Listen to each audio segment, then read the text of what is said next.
হুগলি জেলার পান্ডুয়া বিধানসভার খন্নান রেলপাড় এলাকায় ঘটে গেল এক হৃদয় বিদারক ঘটনা।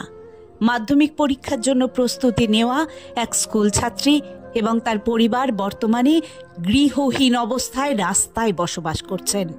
রেল কর্তৃপক্ষের সিদ্ধান্তে তাদের মাটির বাড়িটি ভেঙে ফেলা হয়েছে। ছাত্রীটি জানিয়েছেন, জন্ম থেকেই তিনি রেলপাড়ের ওই এলাকায় বসবাস করছেন।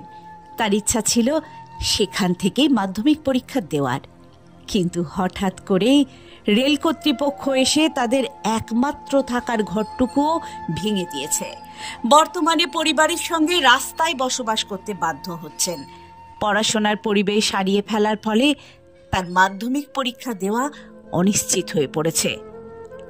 রেল কর্তৃপক্ষ জানিয়েছে যে বহুবার তারা নোটিশ দিয়েছেন এবং তারপরেই বাড়িঘর ভেঙে দেওয়ার সিদ্ধান্ত নেওয়া হয়েছে।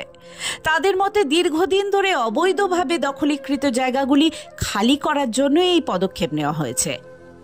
অন্যদিকে স্থানীয় বাসিন্দারা জানিয়েছেন যে রেলের তরফ থেকে নোটিশ দেওয়া হলেও তাতে নির্দিষ্ট কোনো তারিখের উল্লেখ ছিল না, ফলে তারা কোনো বিকল্প ব্যবস্থা গ্রহণ করতে পারেননি। হঠাৎ করেই রেলের বুলডোজার এসে প্রায় 100টি ঘর তছনছ করে দিয়ে যায়। এতে বহু পরিবার গৃহহীন হয়ে পড়েছে, তাদের জীবন জীবিকা চরম সংকটের মুখে পড়েছে। এই ঘটনার ফলে সবচেয়ে বেশি ক্ষতিগ্রস্ত হয়েছে শিক্ষার্থীরা।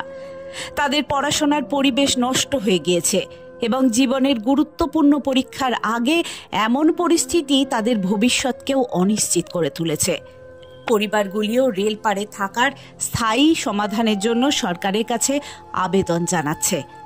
এখন প্রশ্ন উঠছে, মানবিকতার দিক থেকে এই পরিস্থিতি মোকাবিলা করতে কি ব্যবস্থা নেওয়া যেতে পারে?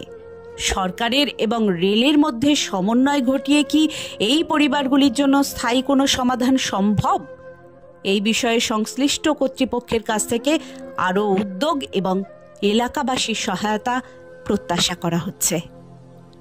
কি কোন ক্লাসে পড়ো? এই তো এবারে মাধ্যমিক দেব 10-এ। কোন স্কুলে পড়ো? সারদেশ্বরী কন্যা বিদ্যাপীঠ। এখানে কতদিন থেকে বসবাস করছো? জন্ম থেকে এখানে বাস করি। এখানেই পড়াশোনা? হ্যাঁ, এখানেই পড়াশোনা আছে। এইবারে কি তুমি মাধ্যমিক দিতে? হ্যাঁ, এবারেই দিতাম। এখন কি করবে? কি করব, এখানে তো জন্ম থেকে বাস করি, ভেবেছিলাম এইখানেই মাধ্যমিক দেবো, কিন্তু কি করব। এখন তো ঘরবাড়ি ভেঙে দিয়েছে, আছো কোথায়? রাস্তায়। পড়াশোনা কিভাবে করছো? পড়াশোনা কি করে করব, এখানে তো এমনি করে দিয়েছে। হয়তো মাধ্যমিকটা এবারে ঠিকঠাক দিতে পারবে না। না। কি চাইছো এখন, কি চাইছো তোমরা? এখন কি চাইবো, সরকারের কাছে একটাই আবেদন যে এখন কিছু বিকল্প করুক, যাতে মাধ্যমিকটা ভালো করে দিতে পাই। কি নাম তোমার? শর্মিলা বাউরি। বলেছিলাম যে এইখানে যদি থাকি, এইখানে মাধ্যমিক পরীক্ষাটা দিক, মেয়ে যদি কিছু করতে পারে, ওই আশা নিয়ে আছি এখানে। তো এখন তো ঘর ভেঙে দিয়েছে, পড়াশোনা পড়াশোনা করতে পারছে না, আমাদের লাইট ফাইট সবই তো বন্ধ। কোথায় রাস্তার আলোতে কি করে পড়বে মেয়ে পড়াশোনার জন্য কাঁদছে খালি। এখন তো কিছু ব্যবস্থা পুরো অসহায় হয়ে পড়েছেন। পুরো অসহায়।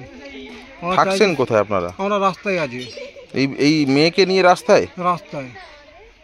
আমাদের বাথরুমটা পর্যন্ত রাখতে বলেছিলাম, বাথরুমটা রাখিনি, বাথরুমটা ফেলে দিয়েছে। আপনাদেরকে কি সময় দেওয়া হয়েছিল?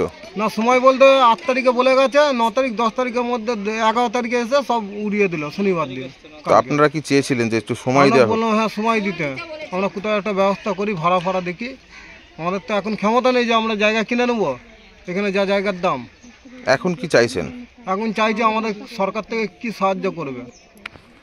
কি নাম আপনার? আমার নাম বৈশাখ বাবুল দাস। মানে আমি ব্যান্ডেল IW অফিসে গিয়েছিলাম, ছোট বড় যা অফিসার ছিল তাদেরকে আমি অনুরোধ করলাম যে আমার ঘরটা যাতে না ভাঙা হয়, আমার সরকার থেকে ঘর দেবে, জায়গা দেবে, সব ঠিকঠাক হয়ে গেছে, আপনারা কিছু টাইম দিন আমাকে। টাইম দিল না? না, টাইম দিল না। কি বললো এরা বললো আমাদের দিল্লি থেকে অর্ডার আছে।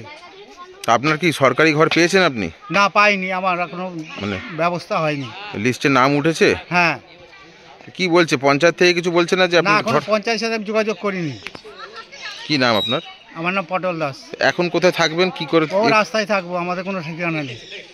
কোনোদিন হয় না কি রেল সময় দিয়ে দিবে না, এনাদেরকে 3বার 4বার করে বলা হয়েছে যে আপনারা জিনিসপত্র নিয়ে চলে যান, তারপরে আজকে ওনারা এসেছেন উপর থেকে আজকে কাজ করছেন।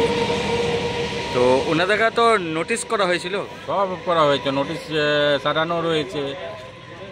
ইন্ডিভিজুয়াল আরপিএফ স্টাফ এসে ওনাদেরকে বলে গেছেন। আমি তো বলেছি যে আপনাদের যদি কাগজপত্র আছে তাহলে আপনাদেরকে কেউ টাচ করতে যাবে না, বাদ বাকি তো আমরা জানি না। আপনারা জানেন যে রেলের জায়গা আছে কি আপনাদের নিজের জায়গা আছে। আপনাদের যদি নিজের জায়গা থাকে তাহলে রেল কেন আপনাদেরকে তুলতে যাবে? সুমন চক্রবর্তীর রিপোর্ট, হুগলি টাইমস।